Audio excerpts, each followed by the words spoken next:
Welcome back. This is another episode of Chart Overload. We are still into capital management. I'm Ryan Mumy, the CEO, also known as Mumy, and that's Justin Greenhill, our Chief Investment Officer, also known as JG. Thanks for joining us, and Justin, always a pleasure having you here. Good to we be have here, to sir. pretend like we don't talk very often, but we literally talk every day, multiple times a day. It's so good to see Fun game. you again. But let's go ahead and get started. Moving right into big picture. This first chart just looks at the CPI inflation figure year over year. I believe that's going back, 15 years, Justin? What are you seeing here? Yeah, looks about 15. Pretty straightforward.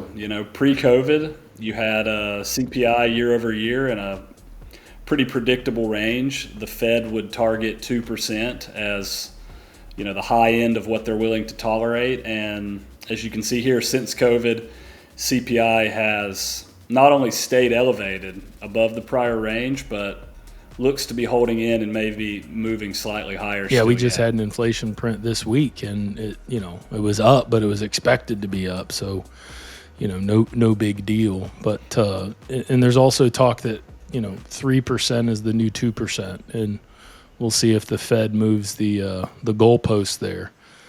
Moving on to this next one is just 6-month annualized change in one sub aspect of the inflation figure. Yeah, so this is basically focusing on a few items that would be most sensitive to tariffs. So apparel, audio, video, and furniture. And although this has moved higher of late, the initial impact of the tariffs have kept it pretty within range going back several years, and still yet well below what occurred just after the pandemic. Yeah, with different inputs there, supply demand, but I think that's going to be something that we hear some narratives around moving forward, is not necessarily the CPI number by itself, but the sub areas. Like we heard this week, CPI is up, but energy's down, right? So I think that might be a new trend in the narrative creation that goes on with the markets.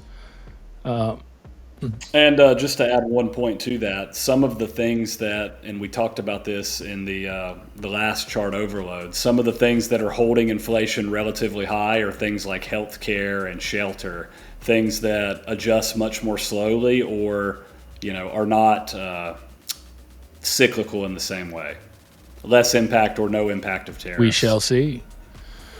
Moving on, this next chart looks at the job claim, initial jobless claims, the unemployment market, and as we see here, they've started peaking up. Yeah, so continuous jobless claims have been going up, and to your point of what is the narrative around this, the market seems to be less focused on the fact that unemployment is picking up and more focused on the fact that that means rate cuts are likely to come regardless of what is still elevated inflation.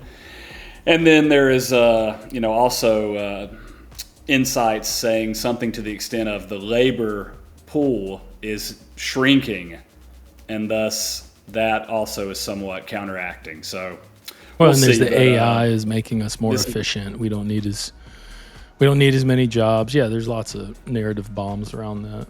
People retiring, deportation. But you zoom out, and this is historically traditional later cycle behavior, right? Where the market rallies on the Fed cutting rates when the Fed's cutting rates because the economy appears to be weakening by different metrics, right? You would not anticipate people rushing into stocks in that environment, but it happens every time, every cycle.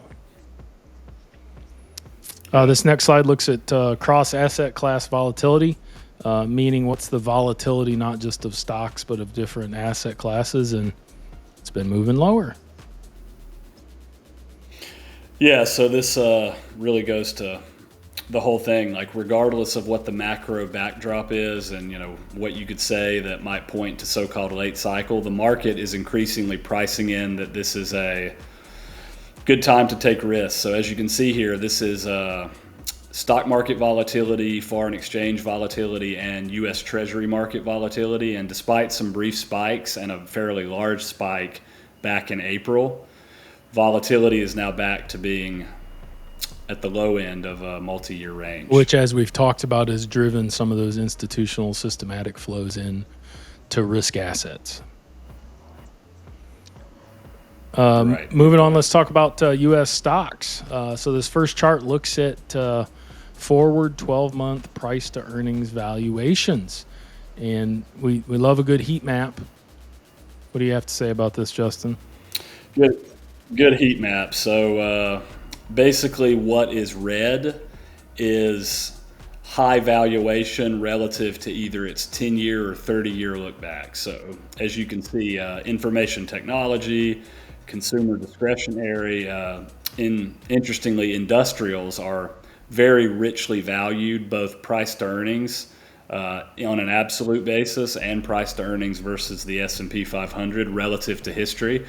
And then other areas like healthcare or even energy are much more cheaply valued. So interestingly, we see two things here. We see the areas that are the biggest portion of the index, the S&P 500, are the most richly valued, and we see the areas that benefit from technology, scale, and artificial intelligence are the most richly valued. So there is explanation in in the red. And again, this isn't something you make a decision on. This is awareness. It's important to know where things are historically, and then monitor, are they going to grow into those earnings? Are the earnings going to grow into the valuations, or is there just too much money chasing something? Moving on to this next chart, what we see here is there's been a severe difference in the return so far year to date, depending on what areas of the economy different companies are exposed to.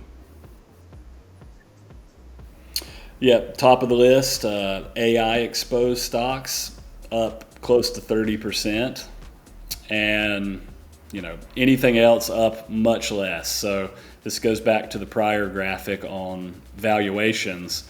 Technology, and in particular mega cap AI focused technology, have led returns this year.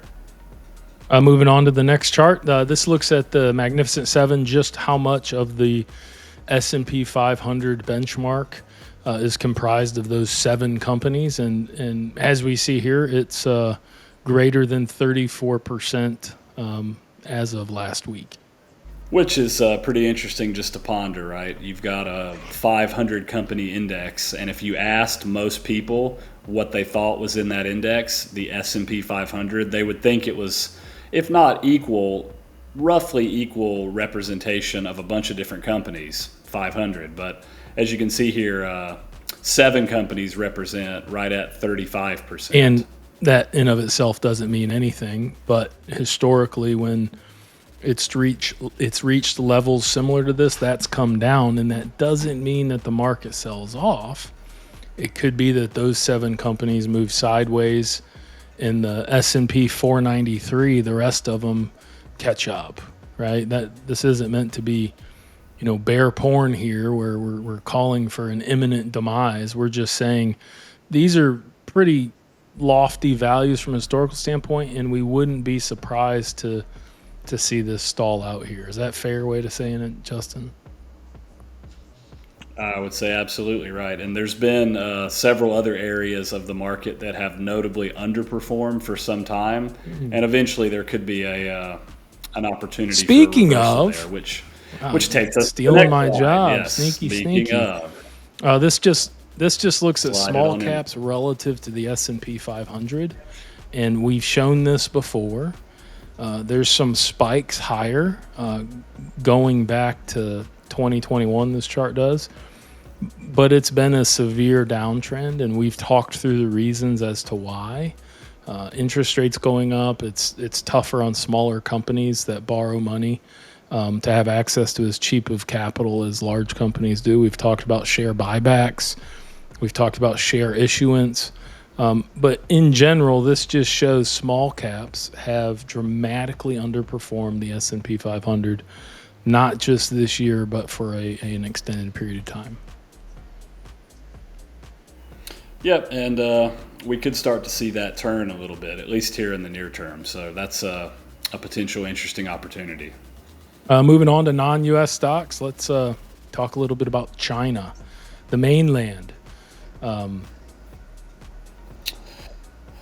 Chinese stock market sort of comes in and out of vogue in terms of the attention it gets for U.S. based investors, but after a pretty sharp rally earlier in the year, or excuse me, at the end of last year on some policy, the market's sort of gone sideways in China, their main index, and is now starting to perk back up. But what we found interesting about this is, so-called money supply, or M1 in China, which is basically just the amount of money they turn loose, the government does, into the economy. It tends to, on a year-over-year basis, track pretty nicely with the stock market. So we think this just illustrates that globally there is a theme right now where policy support and liquidity is finding its way into risk assets, in particular stocks. And this next one, this next chart again is a relative chart of the Chinese major stock market relative to the S&P 500. And if we could put this right side by side with the Russell or the small caps that we showed two ago, they look identical, right? They look very similar. Yeah, and back to our point of the 6 or 7 biggest companies that have done so well and now dominate the S&P 500, they end up making a lot of these charts look the same, where if you pick a global market or a subsector, many of them, and you put it on a relative basis versus the S&P 500, you've seen a steady trend lower. So it'll be very interesting and potentially opportunistic to see if some of these relative charts start to inflect. Moving on, next section, let's talk about interest rate bonds. This first chart looks at just the yield on the 2-year maturity, which most closely tracks what the Federal Reserve's expected to do and is doing. Yeah, so after peaking really last year, 2-year yields have come down and more recently started to come down yet more as a result of the market starting to not only absorb what have been some interest rate cuts already, but what is increasingly expected to be more interest rate cuts in the future. And this next one again, the 30-year yield minus the 2-year yield, the spread between those two. If everybody remembers, that was inverted for a long period of time, historically the longest time frame ever. And, it started roaring back higher where there is some spread, some yield that is higher on the 30-year over the 2-year. But, Justin, what might this chart tell you? So if you look at those most recent lows in 2022, that was, to your point, when the yield curve was inverted, meaning that yields were actually lower on the longer duration. Versus since yields peaked in 2022, what we've seen is the Fed has increasingly started to first stop hiking rates and then cut rates. Rates have gone much lower on the short end, the 2-year, than they have on the long end. And there's some narrative and thought out there that would say the deficits, et cetera, have taken away some demand on the long end. But nonetheless, when you look at this long term, hypothetically, you could argue that historically there's been a much bigger spread, right? And historically there has been, and hypothetically this could continue. And moving right along, going along with that this is the 25-plus year U.S. Treasury ETF. This tracks the share price, and what we see is it's trading near historic multi-decade lows. Right. So this is perhaps maybe the most important chart right now in really global fixed income, but especially in the U.S. Treasury market, in that if this starts to break down and make what would be new lows, then rates on the long end of the yield curve are headed higher to what would then be multi-decade highs. Beyond that psychological 5% range where we've seen the market sell off, and we've actually seen the U.S. government intervene and talk back certain policies that they thought was driving the long end yield curve higher, because that just makes everything more expensive on top of operating the U.S. government. Next section, let's talk about commodities. First one, black gold. Oil, we've talked about it hovering around its historic kind of trading range, and we've seen it break down here recently. So there was a pretty persistent floor on the price of WTI oil, which is the sloppy orange highlighted line here. But from 2023 onward, that was the case. And earlier this year, during the initial risk off associated with tariffs, the oil market broke below there.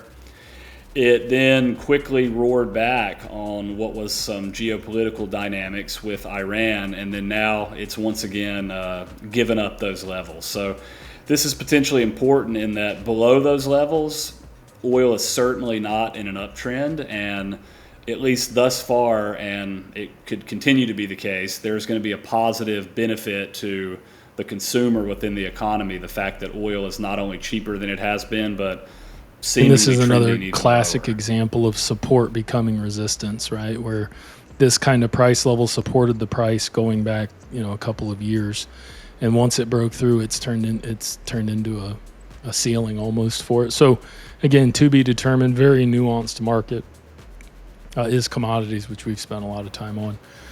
Next chart is gold. It's coiling like a something, right? It's trading sideways. Yeah, it's been an interesting market for gold for a lot of different reasons, but I think it's putting narratives aside. We really just have to kind of focus on what price is doing here. And despite what was a very big run year to date, it's not really been doing a whole lot. So we'll see where it goes from here, but potentially, as they say, no move can lead to a very big move. So I will have to see if that's higher or lower. I don't think we have a analytical view at this point, one way or the other. Oh, but we have history to look at, right? And history suggests, something, relationships between gold and other things haven't been in tune for some time.